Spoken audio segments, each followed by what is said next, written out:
আপনার দোকানে এত কম দামে বিরিয়ানি কি করে পাওয়া যাচ্ছে? আমরা এইভাবেই দিই, কাস্টমার খুশি হলে আমরা খুশি, আমরা কোনো লাভ রাখি না। বন্ধুরা, আজকে আমরা চলে যাবো আমেরিকান দাদার বিরিয়ানি খেতে। ওখানে মাত্র 80 টাকা প্লেট বিরিয়ানি পাওয়া যায়। তো চলো আমরা যাই, খেয়ে জানাবো তোমাদের কেমন টেস্ট হয়। এখন কি ঘি ঢালা হবে নাকি দাদা? হ্যাঁ, এখন ঘি ঢালা হবে। একটা হাঁড়িতে কি 10 কিলো ঘি ঢালা হবে? হ্যাঁ, কোন চোদ না রে, আমরা 10 কিলো করে ঘি দিই না, আমরা হাফ কিলো করে ঘি দিই। মাত্র হাফ কেজি? আমরা হাফ কেজি করেই দিই। আচ্ছা ঠিক আছে, বিরিয়ানি খাওয়ার জায়গাটা কোথায়? এই যে দাদা, এইদিকে এইদিকে।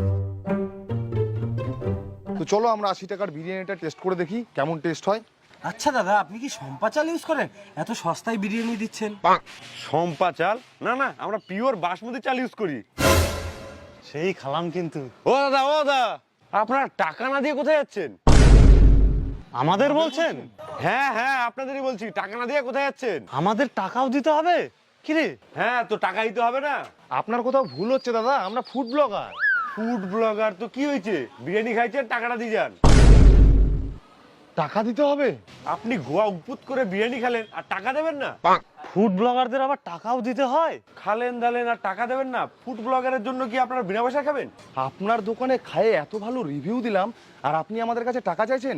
আমি তো জীবনে শুনিনি ফুড ব্লগারদের টাকা দিতে হয়। আমরা কিছুতেই টাকা দিব না, এরকম কিছুতেই হতে পারে না। টাকা দিবি না মানে?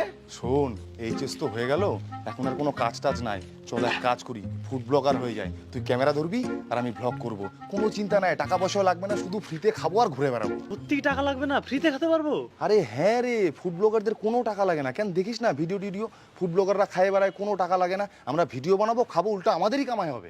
তাহলে তো সেই ব্যাপার রে। হ্যাঁ, এমনি নয়। তুই যে বললি ফুড ব্লগারদের খাতে টাকা লাগে না, টাকা তো নিয়ে নিল।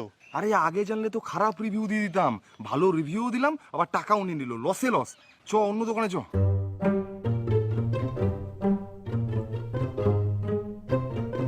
দাদা, আমরা ফুড ব্লগার। হ্যাঁ তো কি? ফুড ব্লগ বানানো যাবে আপনার দোকানে? হ্যাঁ হ্যাঁ, বানানো যাবে, কোনো অসুবিধা নাই, বানান বানান। আচ্ছা ঠিক আছে, নে শুরু কর। তো দাদা, আপনার দোকানে কি কি আইটেম বানান? আমি চপ ঘুগনি পকোড়া অনেক কিছু বানাই। ও আচ্ছা। তো বন্ধুরা, তোমরা দেখতে পাচ্ছ এই দোকানে চপ ঘুগনি আরো অনেক রকমের আইটেম পাওয়া যায়। খুব সুন্দর খাবার এখানে পাওয়া যায়, খুবই টেস্ট। এত কম দামে আমি জীবনে এরকম খাবার খাইনি, এক কথায় অসাধারণ। আরে দাদা, আপনি তো খাওয়া দাওয়া করলেন না, তাতেই বলতেছেন সুন্দর খাবার, সুস্বাদু খাবার। এখন খাবো? আচ্ছা, বলুন কত টাকার চপ দিব? টাকা দিতে হবে? হ্যাঁ, টাকা দিতে হবে না? আপনার দোকানে না খেয়ে এত ভালো রিভিউ দিলাম আর আমাদের টাকা দিতে হবে? আমরা ফুড ব্লগার, আমাদেরও যদি টাকা দিতে হয়? টাকা তো দেওয়াই লাগবে দাদা, ফুড ব্লগার হয়েছেন তো কি হয়েছে? এই দোকানের খাবার কেউ খাবেন না, একদম আনহাইজেনিক খাবার এবং দামও বেশি। কেউ ভুল করে এই দোকানে খাবেন না। চল, এই বালের দোকানে খাবো না।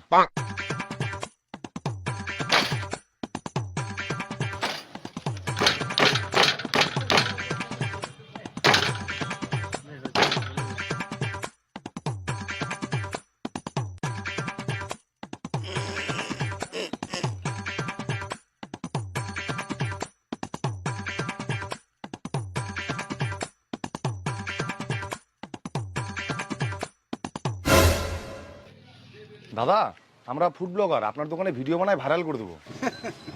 তোমরা আমাকে ভাইরাল করবা? আমি তো এমনিতেই ভাইরাল, বিশ্ববিখ্যাত বাঘাযতীন ফোন পে পরোটা। আরে দাদা, আরো ভাইরাল করে দেবো। তোরা মনে হয় আমাকে চিনিস না? না, আমি কে বলতো? পৃথিবীর শ্রেষ্ঠ ফোন পে পরোটা। আরে দাদা, আমাদের ফ্রিতে খাওয়াবেন, আমরা আপনার দোকানের ভিডিও বানাই দেবো। কি খেয়ে দে আবার বিনা পয়সায় ভিডিও? বিনা পয়সাই তো হলো, টাকা থরি নিব আমরা? অন্যরা তো ভিডিও বানায়, টাকা নেয়, আমরা তো খাইয়ে দেয় শোধ করে দেবো। তোরা কি বললি? একটু ওদিকে ঘর। আমাকে ভাইরাল করবে? 40 কোটি লোক প্রতিদিন আমাকে দেখে।